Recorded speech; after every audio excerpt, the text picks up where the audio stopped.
2025ರಲ್ಲಿ ಸಾಲದಿಂದ ಮುಕ್ತಿ ಹೊಂದುವ ರಾಶಿಗಳು 2025ರಲ್ಲಿ ಸಾಲದಿಂದ ಮುಕ್ತಿ ಹೊಂದುವ ರಾಶಿಗಳು ಈ ಕೆಳಗಿನಂತಿವೆ. ಅವರು ತಮ್ಮ ಜೀವನದಲ್ಲಿ ಆರ್ಥಿಕ ಮುಕ್ತಿಯನ್ನು ಸಾಧಿಸಲು ದೊಡ್ಡ ಅವಕಾಶಗಳನ್ನು ಕಾಣುವ ಸಾಧ್ಯತೆ ಇರುತ್ತದೆ. ಈ ಸಾಲ ಮುಕ್ತಿಗೆ ಅನೇಕ ಹತ್ತಿರದ ಅವಕಾಶಗಳು ಮತ್ತು ಭಾಗ್ಯವು ನೆರವು ನೀಡಬಹುದು. ಯಾವ ರಾಶಿಗಳು ಸಾಲದಿಂದ ಮುಕ್ತಿ ಹೊಂದಬಹುದು ಎಂಬುದರ ಬಗ್ಗೆ ನಿಖರವಾದ ದೃಷ್ಟಿಕೋನವನ್ನು ನೀಡಲು ಪ್ರಮುಖವಾಗಿ ಜ್ಯೋತಿಷ್ಯ ಗಣನೆಗಳು ಅವಶ್ಯಕವಿರುತ್ತವೆ. ಆದರೆ ಸಾಮಾನ್ಯವಾಗಿ ಕೆಲವಷ್ಟು ರಾಶಿಗಳು ಸಾಲ ಮುಕ್ತಿಯ ಒಂದು ಉತ್ತಮ ಅವಕಾಶಗಳು ಕಂಡುಬಂದಿವೆ. ಅವುಗಳಲ್ಲಿ ಈ 4 ರಾಶಿಗಳು ಪ್ರಮುಖವಾಗಿ ಕಂಡುಬಂದಿವೆ. 1. ಕನ್ಯಾ ರಾಶಿ. ಹಣಕಾಸು ಹಕ್ಕುಗಳನ್ನು ನೋಡಿಕೊಳ್ಳಲು 2025ರಲ್ಲಿ ಕನ್ಯಾ ರಾಶಿಯವರಿಗೆ ಮಹತ್ವದ ಅವಕಾಶಗಳು ಬರುತ್ತವೆ.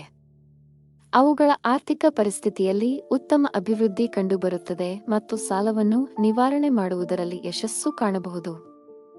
ಕನ್ಯಾ ರಾಶಿ. ಶ್ರದ್ಧೆಯುಳ್ಳ ಕನ್ಯಾ ರಾಶಿಯವರು ನಾರಾಯಣನನ್ನು ಆರಾಧಿಸಬಹುದು.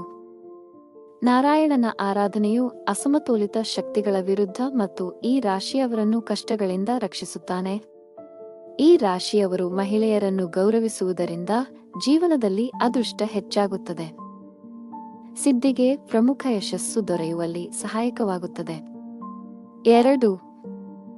ಧನು ರಾಶಿ. 2025ರಲ್ಲಿ ಧನುಷ್ಯ ರಾಶಿಯವರು ಹಣಕಾಸು ನೆಲೆಯಲ್ಲಿ ಒಳ್ಳೆಯ ನಿರ್ಣಯಗಳನ್ನು ತೆಗೆದುಕೊಳ್ಳುವ ಮೂಲಕ ಸಾಲವನ್ನು ಮುಗಿಸಿಕೊಳ್ಳುವ ಸಾಧ್ಯತೆಗಳಿರುತ್ತವೆ. ಬಹುದೂರದಲ್ಲಿ ನಿಮ್ಮ ಆರ್ಥಿಕ ಸ್ಥಿತಿಯನ್ನು ಹಳೆಯ ಸಾಲಗಳನ್ನು ಮುಕ್ತಗೊಳಿಸಲು ಸದೃಢ ಅವಕಾಶಗಳಿದ್ದರೂ ನಿಮ್ಮ ನಿರ್ಧಾರಗಳು ಪ್ರಮುಖವಾಗಿರುತ್ತವೆ.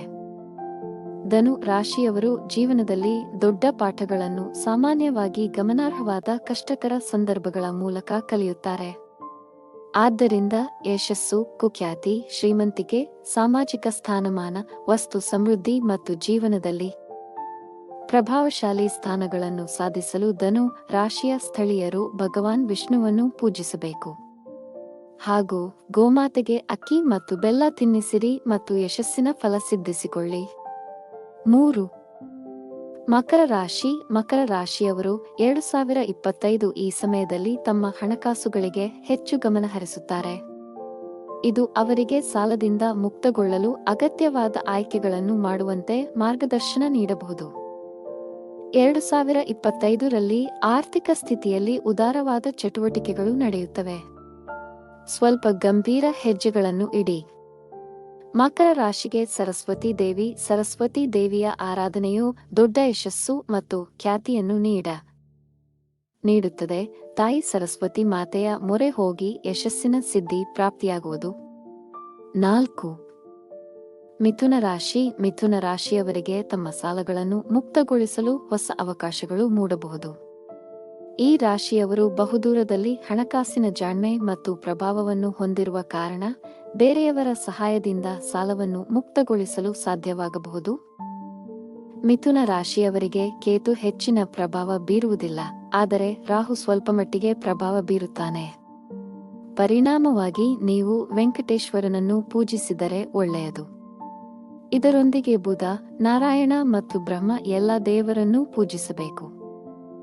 ಈ ರಾಶಿಯವರು ಯಾವುದೇ ಇತರ ವೈಯಕ್ತಿಕ ಹಾಗೂ ವ್ಯಾವಹಾರಿಕ ಅನ್ವಯಗಳನ್ನು ಪರಿಗಣಿಸಿ 2025ರಲ್ಲಿ ಹೆಚ್ಚಿನ ಯಶಸ್ಸನ್ನು ಕಂಡುಕೊಳ್ಳಬಹುದಾಗಿದೆ.